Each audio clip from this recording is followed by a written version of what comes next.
कविता कवी माधव यांनी 100 वर्षापूर्वी लिहिली. चिपळूण येथे झालेल्या पहिल्या कोकण मराठी साहित्य संमेलनामध्ये या कवितेला कोकणची प्रातिनिधिक कविता म्हणून स्वीकारण्यात आले. या कवितेत कवीने कोकणच्या निसर्ग सौंदर्याचे सुंदर असे वर्णन केले आहे. हिरवे तळ कोकण, सह्याद्रीच्या तळी शोभते हिरवे तळ कोकण, राष्ट्रदेवीचे निसर्ग निर्मित केवळ नंदनवन. या कवितेत नंदनवन हा शब्द आला आहे. नंदनवन या शब्दाचा अर्थ स्वर्गातील इंद्राची बाग. ती जितकी सुंदर आहे तितकेच आपले कोकणही सुंदर. 500 वर्षापूर्वीचा भूतकाळ. इथून आपण पाहणार आहोत 500 वर्षापूर्वी कोकणी माणसे कशी राहत होती, त्यांची समाज रचना, ग्रामरचना, खाद्य संस्कृती, परंपरा कशा होत्या. गुहेतून येताना वाकून या.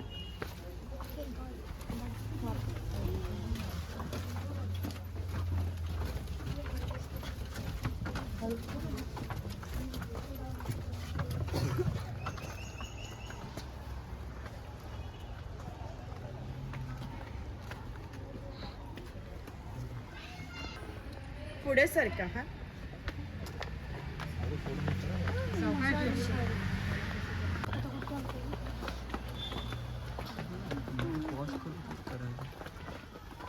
नाही क्लिक करीत ही वाघाची गुहा दाखवले. या बाजूला गाव शिकार दाखवले.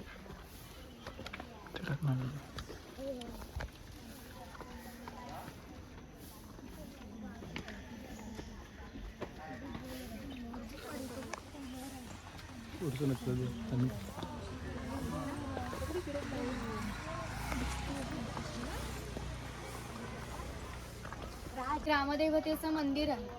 पूर्वी धार्मिक संस्था गाव नियंत्रित करत असे. गावातील सर्व गावकरी येथे एकत्र जमत असे. गावातील 2 व्यक्तींची भांडणे झाली तर संपूर्ण गाव येथे एकत्र येऊन गाव प्रमुख त्यांच्या समोर न्यायदान करीत असे. आणखीन एक महत्त्वाचं वैशिष्ट्य म्हणजे जगभर अशी प्रथा आहे की प्रत्येक जाती धर्माचे लोक आपापल्या देवाकडे जाऊन देवाचे दर्शन घेतात. आपण कोकणी माणसं सुद्धा वर्षभर देवळात जाऊन देवाचे दर्शन घेतो. पण जेव्हा आपल्याकडे शिमग्याचा सण असतो तेव्हा हा देव या पालखीत बसून प्रत्येकाच्या घरोघरी नेला जातो. म्हणजेच कोकणी माणूस आणि देव यांचं नातं इतक्या जवळचं आहे की आमचं एकमेकांकडे जाणं येणं असतं. या देवीचं नाव वाघजाई आहे. हे नाव आम्ही जाणीवपूर्वक ठेवलंय कारण असं म्हणतात की ज्या निसर्गामध्ये वाघ आहे तो निसर्ग समृद्ध असतो आणि 500 वर्षापूर्वीचा निसर्ग सुद्धा समृद्ध होता. आम्ही कोकणी माणसं वड, पिंपळ, नागसाप यांची पूजा करतो. म्हणजेच आम्ही निसर्गपूजक माणसं आहोत. म्हणून या देवीचं नाव सुद्धा प्रत्यक्ष निसर्गाशी संबंधित असाच ठेवला आहे, वाघजाई. जेव्हा आम्ही ग्रामदेवतेच्या देवळात जातो तेव्हा गावातले पुजारी असतात ते गाराणे घालतात. तुम्हाला फक्त हात जोडून होय महाराजा म्हणायचं. नियंत्रण ठेवतो म्हणून याला शिमग्याच्या वेळी गाराणे घातले जातात. तसेच पशुबळी सुद्धा दिले जातात. हे वीरगळ आहे वीर लोकांचं प्रतीक चिन्ह. ज्यांना युद्धामध्ये वीरगती प्राप्त होते त्यांच्या स्मरणार्थ बांधलं जातं. असे फटके मारून घेतात ना पोतराज, त्यांना कडक लक्ष्मी म्हणतात. ते लोक गावात खेळ दाखवण्यासाठी यायचे की समुद्राच्या भट्टीचं पाणी सुद्धा त्यांच्या घराला लागून जातं. एवढी छोटी होडी घेऊन हे लोक 8 ते 10 तास खोलवर समुद्रामध्ये मासेमारी करत असतात. कधी कधी समुद्राच्या उसळणाऱ्या लाटा ह्या त्यांच्या होडीपेक्षाही मोठ्या असतात. तरी हे लोक कुशलतेने होडी वल्हवतात आणि पहाटेच्या वेळी घरी परत येतात.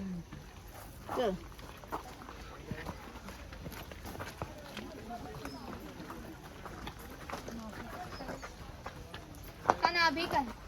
पूर्वी कोकणामध्ये 12 बलुतेदार पद्धत अस्तित्वात होती. म्हणजेच नाभिक, सुतार, चर्मकार, कासार हे लोकांना घरोघरी जाऊन सेवा पुरवत. त्या बदल्यात त्यांना पैसे नव्हे तर केवळ धान्य मिळेल. म्हणजेच एका नाभिकाला एका कुटुंबातील पुरुषाच्या घरोघरी जाऊ केस व दाढी करण्यासाठी वर्षभरासाठी 4 पैसे म्हणजेच आत्ताचे 8 किलो धान्य मिळत असे. आमच्या नाभिकाविषयी आणखीन थोडं मजेशीर वर्णन आमच्या लोकसाहित्यामध्ये आढळतं. असं म्हणतात की गावातील प्रत्येक गोष्ट ही नाभिकाला माहीत असते. आणि नाभिकाला माहीत असलेली प्रत्येक गोष्ट ही संपूर्ण गावभर होती. आता तुम्ही आलात. ही गोष्ट ज्या अर्थी नाभिकाला समजली त्या अर्थी ती आमच्या संपूर्ण गावाला समजली. आमचं संपूर्ण गाव तुमच्या स्वागतासाठी उत्सुक आहे. प्रथेप्रमाणे आपण आधी खोतांच्या घरी जाऊ, मगच गावात फेरफटका मारू. जांभूळ ऐकल्यासारखं.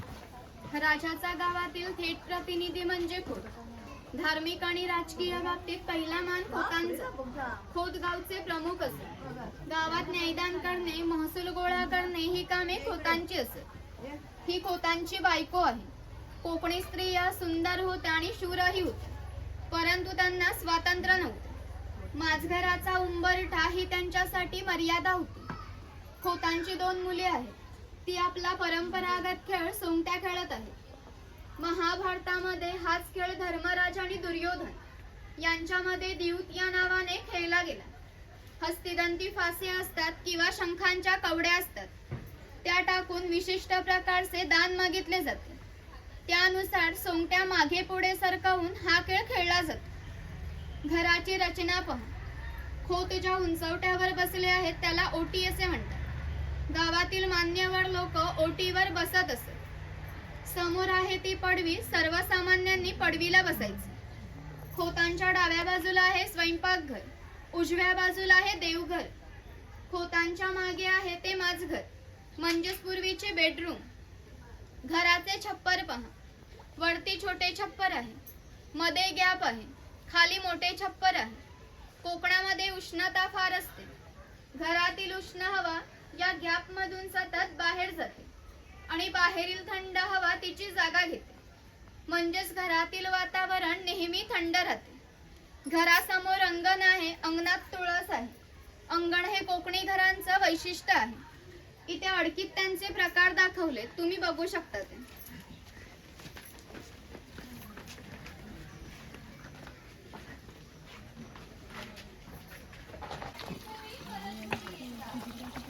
त्या घरोघरी पोहोचवण्याचे काम हा कुंभार करत असे. हे जे सफेद रंगाचे मडके आहे ते माढी काढण्याचे मडके आहे. कोकणात नारळाची झाडे खूप मोठ्या प्रमाणात असतात. त्याला नारळ येण्यापूर्वी एक पोळी येते.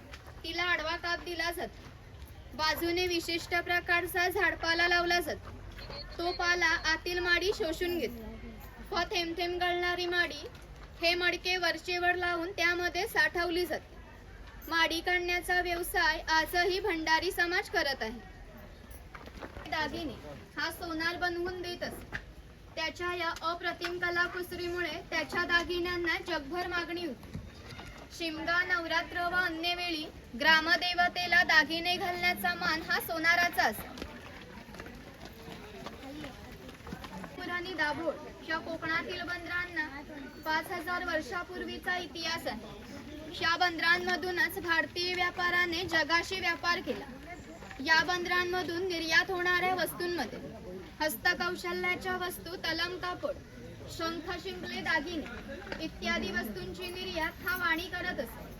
त्याच्या बदल्यात संपूर्ण जगातून भारतात सोना येत असे.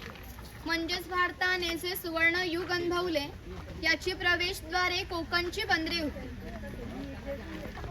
कोकणातील 12 बलुतेदार दाखवताना जे अधिक कौशल्यवान आहेत ते समिती दाखवले आहे.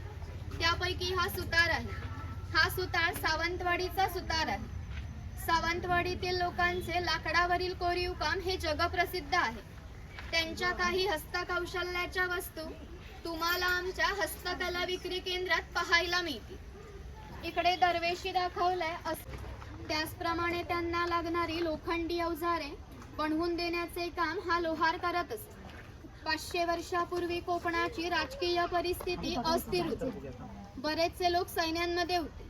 त्यांना लागणारी लोखंडी धाली व तलवारी बनवून देण्याचे काम हा लोहार करत असे. याचं वैशिष्ट्य म्हणजे अजूनही कोकणात मराठा व खोत यांच्याकडे काहीशा वर्षापूर्वीच्या तलवारी आहेत. त्यांना अजूनही गंज झालेला नाही. दर दसऱ्याला त्यांची पूजा केली जाते. जास्त प्रमाणात करत असते. हा तेलाचा घाणा आहे. याला खुंट असे म्हणतात. यामध्ये खोबरे घातले जाते. हे जे उभे लाकूड आहे याला कोकणी भाषेत लाट म्हणतात. या लाटेला हे आडवे लाकूड अशा तऱ्हेने बांधले जाते की जेणेकरून ही लाट उभी राहते. या ठिकाणी जोखडाला बैल बांधला जातो. आडव्या लाकडावर दगड ठेवून तेली स्वतः त्यावर बसते व हे सर्व वजन घेऊन बैल गोल फिरवला जातो. त्यामुळे आतील खोबरे रगडून त्याचं तेल निघतं. आतील तेल भरून काढायचे असेल तर सर्वप्रथम जोखडाचा बैल सोडायचा. जोखड बाजूला केले जाते, आडवे लाकूड बाजूला केले जाते व लाट बाजूला केली जाते व आतील तेल हे भरून काढले जाते. पुन्हा नवीन तेल पाडायचे असेल तर पुन्हा सगळं क्रमवार सोडून नवीन तेल पाडले जाते. म्हणजेच पूर्वी तेलाला पसा ते 1.5 पसा तेल काढण्यासाठी 1 ते 1.5 तास मेहनत घ्यावी लागत असे. यावरून तुमच्या लक्षात येईल की पूर्वीचं जीवन किती कष्टमय होते. काय करावा लागत असे. व्यवसाय निवडीचे स्वातंत्र्य नव्हते. प्रत्येकाला आपापल्या जातीचाच व्यवसाय करावा लागत असे. बांबूंच्या वस्तू बनवून देण्याचे काम हा बुरुट करत असे. ही फुलांची परडी आहे, सूप आहे आणि ही रोवळी आहे. हिचा वापर धान्य धुण्यासाठी किंवा आजही धार्मिक कार्यासाठी केला जातो. जेव्हा आपल्याकडे एखादे शुभ कार्य असते तेव्हा घरातील कुमारिका किंवा सौभाग्यवती स्त्रिया शारवळीमध्ये दिवा हातात घेऊन उभ्या असतात. शुभ कार्य पार पाडण्यापूर्वी हा दिवा विझला तर ते अशुभ मानले जाते. अजून आमच्या चाकरमान्यांचे जर मुंबईला लग्न असेल तर ही रोवळी गावावरून मुंबईला पाठवली जाते. त्याच्या वस्तू बनवून देण्याचे काम हा चर्मकार करीत असे. याच्या जोडीला आणखीन एक प्रसंग सांगते की जो 500 वर्षापूर्वी घडला. इथून 80 किलोमीटर अंतरावर मार्लेश्वर नावाचे देवस्थान आहे. एका पर्वतात एक मोठी गुहा आहे. त्या गुहेमध्ये एक शंकराची पिंडी आहे. याचं वैशिष्ट्य म्हणजे त्या गुहेमध्ये अजूनही जिवंत साप आहे. पूर्वी मार्लेश्वर देव हा एका गावामध्ये राहत होता. तेथील लोक हे वाईट मार्गाने वागू लागले. त्यामुळे शंकराचे पावित्र्य कमी होऊ लागले. शंकराला ते मान्य होणे शक्य नव्हते. म्हणून त्याने गाव सोडून जाण्याचा निर्णय घेतला. मकर संक्रांतीच्या आदल्या रात्री तो गावाच्या बाहेर पडला. गावाच्या बाहेर या चर्मकाराचे घर होते. चर्मकार गरीब होता परंतु श्रद्धाळू आणि नीतिवान होता. शंकराने कोणत्याही जातीपातीचा विचार न करता त्याला मशाल दाखवण्याची विनंती केली. चर्मकाराने सुद्धा अतिथी देवभव समजून त्याला मशाल दाखवण्यास सुरुवात केली. शंकराने आज ज्या ठिकाणी मार्लेश्वर आहे त्या ठिकाणी गेल्यावर शंकराने आपले खरे रूप प्रगट केले व चर्मकाराला दर्शन दिले व त्याला सांगितले की यापुढे मी याच ठिकाणी राहणार आहे. या गोष्टीला आज जवळजवळ 500 वर्षे होऊन गेली. परंतु दरवर्षी मकर संक्रांतीला शंकराची पालखी मूळ गावातून निघते. तिला मशाल दाखवण्याचे काम चर्मकाराचा आजचा जो वंशज आहे तो करतो. म्हणजेच मार्लेश्वर हे असे देवस्थान आहे की तिथे कोणताही जातीभेद मानला जात नाही.